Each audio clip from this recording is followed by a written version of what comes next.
नमस्कार, मैं जितेंद्र चतुर्वेदी। अरविंद केजरीवाल खुद को लेकर चिंतित हैं या देश को लेकर चिंतित हैं, ये अपने आप में एक बड़ा सवाल है। और ये दरअसल सवाल इसलिए भी उठा है चूंकि उनका जो बयान है उस बयान में तो वो बता रहे हैं कि वो देश को लेकर खासा परेशान है। लेकिन फिर ये भी सवाल उठता है कि ये जो ईडी और सीबीआई का पूरा मामला चल रहा है दारू घोटाले को लेकर, कहीं उसने तो उनको परेशान नहीं कर रखा है, कहीं उसने तो उनकी चिंता नहीं बढ़ा दी है। ये जो सवाल है ये तो बना ही रहेगा, लेकिन असल संकट तो मनीष सिसोदिया के सामने मुंह बाए खड़ा हो गया है। और इसीलिए उनको रातों में नींद नहीं आ रही है। वो ये समझ नहीं पा रहे हैं कि क्या बताया जाए और क्या छोड़ दिया जाए। जो छोड़ दिया जा रहा है उसी को लेकर सीबीआई और ईडी एक व्यक्ति लाकर खड़ा कर देती है और तब मनीष सिसोदिया का संकट और बढ़ जाता है। आपने अभी पीछे सुना होगा कि सीबीआई ने कहा कि ये कोऑपरेट नहीं कर रहे हैं, और फिर वो 2 दिन की और हिरासत में सीबीआई के पास जाते हैं और तब वहां वो उन अधिकारियों के सामने बैठाए जाते हैं जिन अधिकारियों ने पूरी कहानी बताई कि कैसे फोन करके बुलाया गया। तो मनीष सिसोदिया का तो अपना एक संकट ही है, और अभी तो मामला और गंभीर हो चला है क्योंकि 7 दिन के बाद वो तिहाड़ पहुंचे और अभी रात सुकून से बीती भी नहीं थी कि सुबह ईडी ने दस्तक दे दी, और ये दस्तक अभी 3 रोज तक चलेगी। तो जाहिर है आने वाली 3 रातें भी मनीष सिसोदिया के लिए तो बड़ी खूबसूरत नहीं होने वाली है। वैसे तो ये जो समय चल रहा है वो समय आप ये कहिए कि उनके ऊपर भी वक्र दृष्टि पड़ी हुई है। हालांकि अब ये सब काम करिएगा तो वक्र दृष्टि पड़ेगी। बहरहाल जो भी हो, ईडी पहुंचती है और 6 घंटे की पूछताछ होती है। बड़ी बात यह है कि ईडी वहां पर 2 और लोगों को लेकर जाती है। वो जो 2 लोग हैं उसमें से एक तो वो जो अरुण चंद पिल्लई है, उनको तो अभी 1-2 रोज पहले ही या संभवतः आज ही जो है ईडी ने हिरासत में लिया है। उनसे भी पूछताछ चल रही है क्योंकि वो भी इस दारू घोटाले से जुड़े हुए हैं। और दूसरे वो अमनदीप, उनको उनको तो मुझे लग रहा है 2 रोज पहले संभवतः जो है सीबीआई और ईडी ने पकड़ा था। ये देखिए, एक इनका नाम मैं आपको पहले बता दूं, उसके बाद में मैं आगे बढ़ता हूं। हाँ, अरुण रामचंद्र पिल्लई और दूसरे अमनदीप ढल। अमनदीप ढल को तो 2-3 रोज पहले और इनको संभवतः आज कल में ही गिरफ्तार किया, ईडी ने अपनी हिरासत में लिया। अब इनको लेकर ईडी पहुंची तिहाड़। सवाल क्या? सवाल साहब ये 100 करोड़ रुपए वाला थोड़ा हिसाब बताइए। ये जो खबर आ रही है छनकर, उससे यही बात निकल रही है। अब उसमें देखिए क्या सवाल रहे। कहा जा रहा है कि लंबी लिस्ट बनाकर ले गई थी ईडी, और ये अभी 3 दिन तक चलेगा। पहले दिन के जो सवाल हुए वो तो हाई है। अब रात में मनीष सिसोदिया फिर सोचेंगे विचारेंगे, और उस सोच विचार में नींद जाएगी। अभी पीछे जो बीती रात गई उसकी खबर में तो कहा ही गया कि नींद नहीं आ रही है। तो सवाल क्या रहे? 100 करोड़ की रिश्वत के बारे में आप क्या जानते हैं? अब ये जो 100 करोड़ है ये बड़े महत्वपूर्ण है, और इसी 100 करोड़ ने पूरी आम आदमी पार्टी को हिला रखा है। अब देखिए अरविंद केजरीवाल की चिंता, और उधर देखिए सुबह से लेकर शाम तक प्रेस कॉन्फ्रेंस और प्रेस कॉन्फ्रेंस। क्यों? क्योंकि किसी तरीके से इस पूरे मामले को डाइवर्ट करके एक अलग तरीके का माहौल बनाया जाए।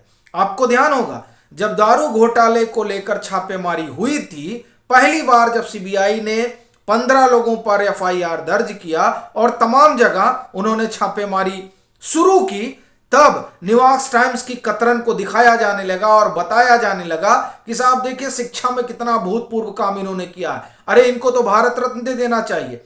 अभी जो उनका आज ही का संभवतः बयान है उसमें भी ये कह रहे थे कि बड़ा भारी काम इन्होंने शिक्षा में कर दिया, और सत्येंद्र जैन का भी नाम ले रहे थे कि उन्होंने तो इन्होंने स्कूल में और उन्होंने स्वास्थ्य में आमूलचूल परिवर्तन कर दिया।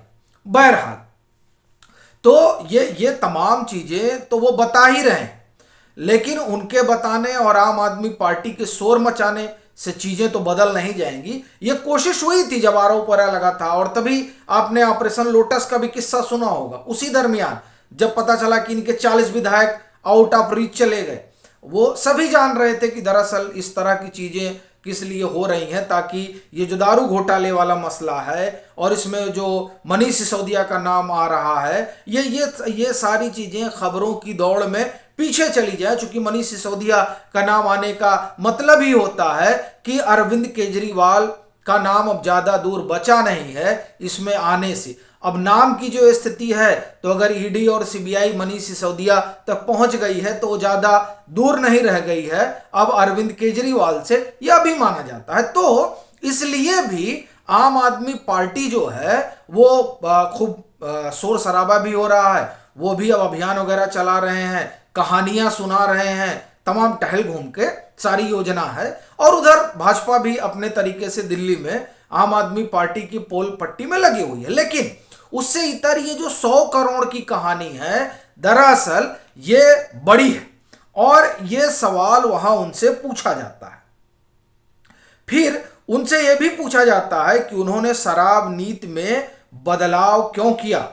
यह भी बड़ी बड़ी बात है। और ये देखिए, ये ऐसे सवाल हैं जिन सवालों को लेकर सीबीआई भी इनसे मुखातिब हुई थी और सीबीआई ने भी ये तमाम बातें पूछी थी कि ये बताइए नया ड्राफ्ट कैसे बन गया, क्या कौन वो लोग हैं जिन्होंने इसे पूरा उसमें फेरबदल कर दिया।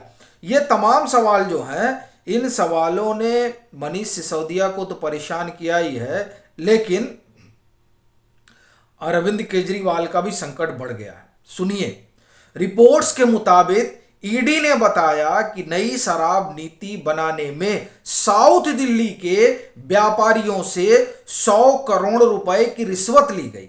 इस मामले में ईडी ने अरुण रामचंद्र पिल्लई और अमनदीप ढल को गिरफ्तार किया है।